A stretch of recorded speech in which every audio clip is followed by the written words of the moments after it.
Le think tank citoyen Wati, en collaboration avec le Forum civil et le groupe E-Media, avec le soutien de la Fondation OSF, a lancé un projet dédié à la promotion d'une meilleure gouvernance au Sénégal, au niveau local et national, à travers la promotion de l'accès à l'information, de la redevabilité et du contrôle citoyen.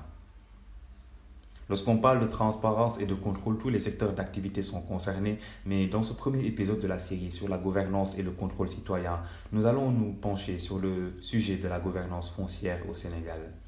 En septembre dernier, le Forum civil, en partenariat avec le collectif pour la préservation et la valorisation des terres paysannes, a organisé à Mbour le Forum d'intégrité pour la transparence foncière en s'intéressant à la situation des litiges fonciers dans le département de Mbour.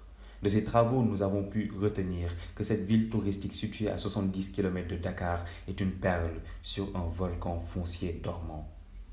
Les acteurs ont montré suffisamment de peur d'expropriation des terres à des éleveurs et à des agriculteurs au profit de projets de l'État et de structures privées. La cartographie montre que de Ngossé à Sakerak, en passant par Bandia et Sindia, les populations sont dépouillées de leur patrimoine foncier sans être consultées. Naturellement, ces dernières se sentent menacées car il ne leur reste presque plus assez de terres fertiles et l'extension des villages est devenue quasiment impossible pour des populations qui augmentent de manière considérable. Par exemple, à Daga-Holpa, un projet de pôle urbain est initié par l'État et l'objectif est de construire 100 000 logements. Le projet est rejeté par les populations pour plusieurs raisons, parmi lesquelles l'absence de communication de la part de l'État, la spoliation des terres et les irrégularités dans les démarches. En plus de l'expropriation des terres, il se trouve que la gestion même du foncier pose problème, surtout dans une zone aussi convoitée que la commune de Sali, où un terrain peut être vendu à plusieurs personnes à la fois.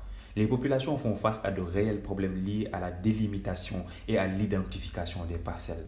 On l'a dit, Mbour est un volcan foncier, mais il est possible de ne jamais le faire exploser.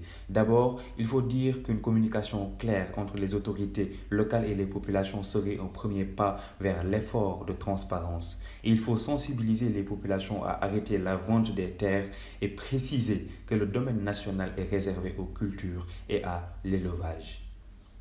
Par rapport à l'affectation multiple des parcelles à usage d'habitation, il faut sécuriser les registres administratifs et publier les plans de lotissement. Cette publication contribuera à renforcer la transparence dans la gouvernance foncière. La terre est le support des principales activités génératrices de revenus dans la zone, notamment l'agriculture et l'élevage.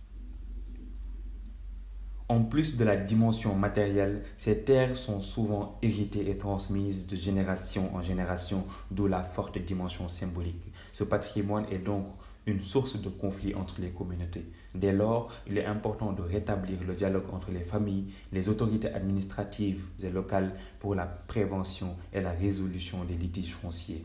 Pour plus d'informations sur ce projet, toutes les publications sont disponibles sur le site senegalpolitique.org.